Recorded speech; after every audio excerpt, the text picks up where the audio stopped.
Model-model komunikasi, dan kami akan memperkenalkan kelompok masing-masing. Saya Rizka Bujana dengan NPM 5021039 sebagai editor.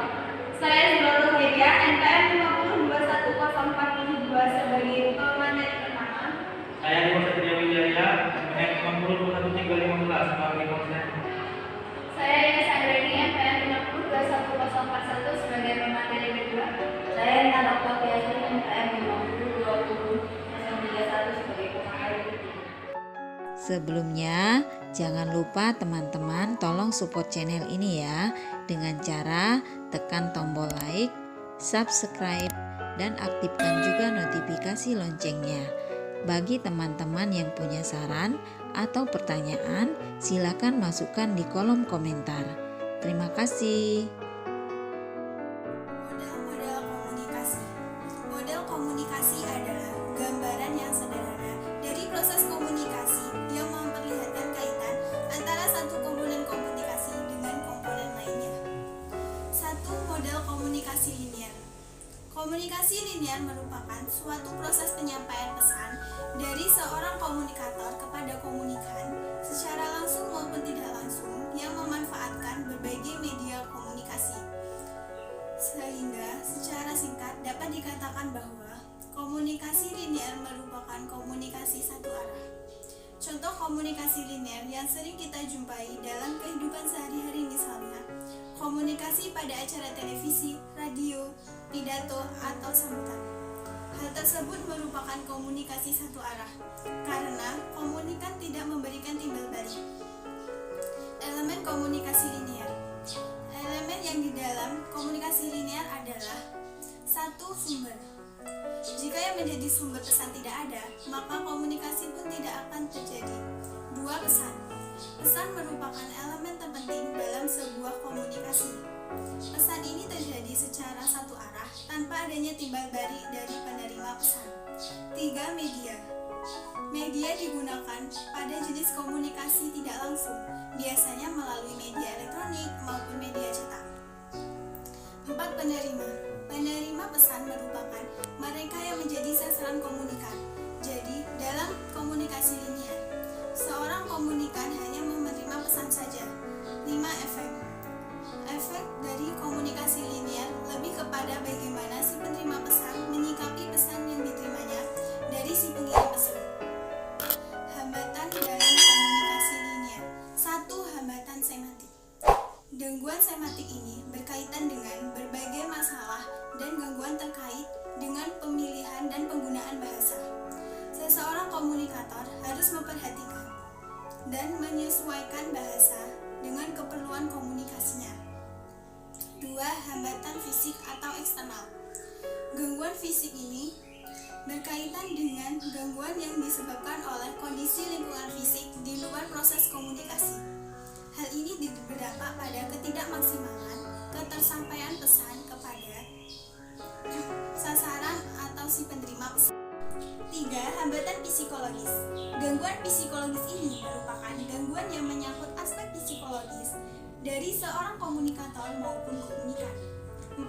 Hambatan fisiologis.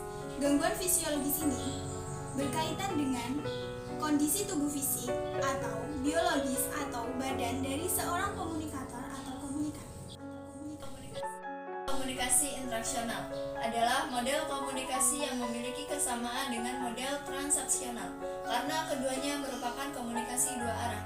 Namun, model komunikasi interaksional sebagian besar digunakan untuk media baru atau new media seperti internet. Salah satu media komunikasi ini adalah model komunikasi Scrum. Menurut Scrum tahun 1997, model komunikasi interaksional menggunakan komunikasi sebagai sebuah proses di mana partisipan komunikasi sebagai pengirim dan penerima pesan serta membentuk makna bersama dengan cara mengirim dan menerima umpan balik dalam konteks fisik dan psikologis. Komponen yang mendukung berlangsungnya proses komunikasi interaksional adalah 1. Sumber atau pengirim pesan, 2.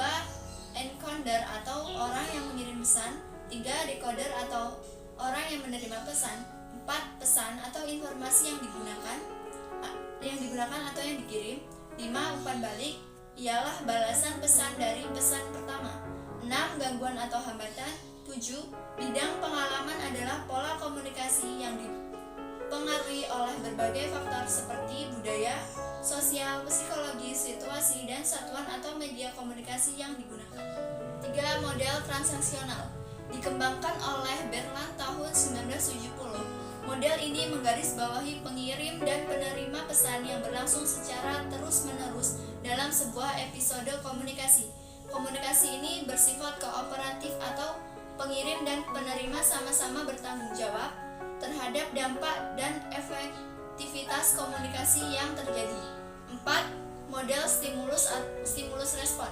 Model ini merupakan model yang paling dasar dalam ilmu komunikasi. Model ini menunjukkan sebagai sebuah proses aksi-reaksi. Model ini beranggapan bahwa kata-kata verbal, tanda-tanda non-verbal, gambar-gambar, dan tindakan akan merangsang orang lain untuk memberikan respon dengan cara tertentu. Model Graebner. George Graebner adalah profesor dan kepala sekolah komunikasi Anna Bern di Universitas Pennsylvania. Beliau berupaya membuat model komunikasi yang bersifat umum. Model dan Graebner lebih kompleks dibandingkan model dari Shannon dari Weaver, namun masih menggunakan kerangka model prosesnya. Yang keenam, model Laswell. Laswell telah memberi kita model awal lain yang juga dikutip secara luas. Meskipun demikian, pemikirannya spesifik pada konteks komunikasi massa. Model ini adalah versi verbal dari model awal Shannon dan Weaver. Model ini masih linear, melihat komunikasi sebagai transmisi pesan, memunculkan efek dan bukan makna. Yang ketujuh, model Wesley dan McLean tersebut, terutama untuk membahas media massa. Jelas bahwa kebutuhan sosial akan informasi mendasari model Wesley dan McLean yang merupakan perluasan dari model Newcomb. Mereka mengadopsi model Carr dari model Wesley dan McLean adalah model ABX dari Newcomb. Namun, Wesley dan McLean telah membuat dua perubahan mendasar. Model ini berbicara dalam dua konteks, komunikasi interpersonal dan massa. Dan perbedaan yang paling penting di antara komunikasi interpersonal dan massa adalah pada umpan balik atau feedback. 8. Model Newcomb adalah salah satu yang memperkenalkan kepada kita sebuah bentuk fundamental yang berbeda, yaitu bentuk segitiga, dan merupakan model pertama yang memperkenalkan peran komunikasi di dalam sebuah masyarakat atau sebuah hubungan sosial. Yang kesembilan, model Weaver dan Shannon. Model ini mengandaikan sebuah sumber daya informasi atau source information yang menciptakan sebuah pesan atau message dan mengirimnya dengan suatu saluran atau channel kepada penerima atau receiver yang kemudian membuat ulang pesan tersebut. Demikianlah tadi hasil usaha ada kesalahan, kami minta maaf dan kepada Allah kami mohon ampun. Kami akhiri